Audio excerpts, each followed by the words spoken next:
Bulan Ramadan sudah tiba. Walau di tengah pandemi COVID-19, umat muslim tetap menyambut sukacita datangnya Ramadan dan antusias menyongsong Hari Raya Idul Fitri 1441 Hijriah atau Lebaran 2020. Biasanya sebentar lagi kita memasuki masa arus mudik Lebaran. Tapi di tengah ancaman wabah COVID-19 saat ini, bijakkah untuk mudik? Mudik Hari Raya Lebaran identik dengan pergerakan jutaan orang. Biasanya dari perkotaan menuju pedesaan untuk berkumpul dengan keluarga di kampung halaman. Saat ini, pergi mudik sama saja dengan menjadikan diri kita mangsa empuk virus COVID-19. Karena virus COVID-19 dapat berpindah melalui pergerakan orang yang terinfeksi. Mudik saat ini menjadi aktivitas yang beresiko tinggi dan mengancam nyawa karena ada jutaan orang yang bergerak bersamaan ke berbagai wilayah di Indonesia. Di antara penumpang yang berada satu bus dengan kita, atau satu gerbong kereta dengan kita, atau satu pesawat dengan kita, bisa saja seorang di antaranya membawa virus COVID-19.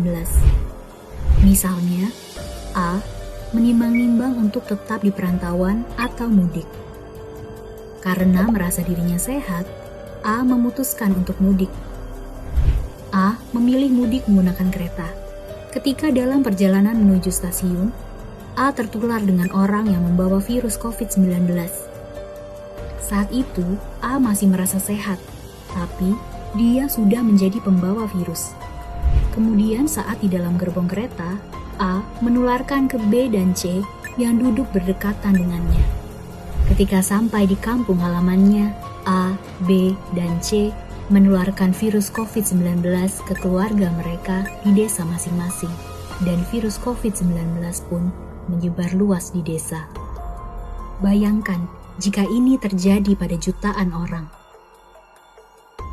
Pada mudik Lebaran tahun 2019 kemarin, terjadi pergerakan kurang lebih 19,5 juta orang ke seluruh wilayah Indonesia. Mobilitas orang sebesar itu sangat beresiko memperluas penyebaran COVID-19 menjadi berkali-kali lipat.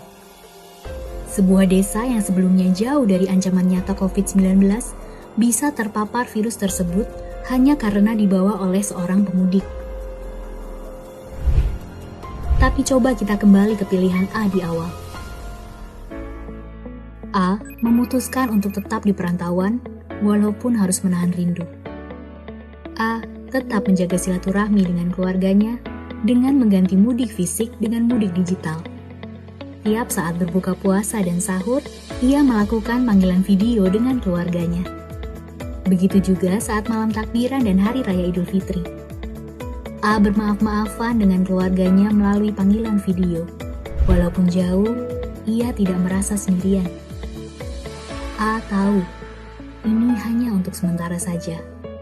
A telah mengambil keputusan yang bijak karena ia melindungi dirinya sendiri, keluarganya, dan juga desa kampung halamannya.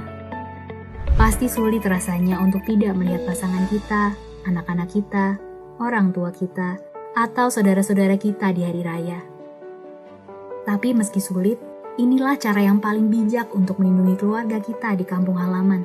Dengan menunda mudik, kita tak hanya melindungi keluarga, tetapi juga tetangga satu desa, dan terutama diri kita sendiri.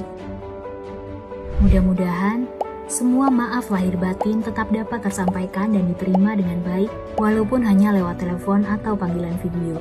Ini akan jadi bagian dari pengorbanan dan ikhtiar kita untuk melindungi keluarga, supaya dapat berkumpul lagi dalam suasana yang jauh lebih baik. Mari menjadi pahlawan bagi keluarga kita, dengan menunda mudik sampai wabah COVID-19 mereda. Kita semua pasti bisa melakukannya dan melewatinya bersama-sama.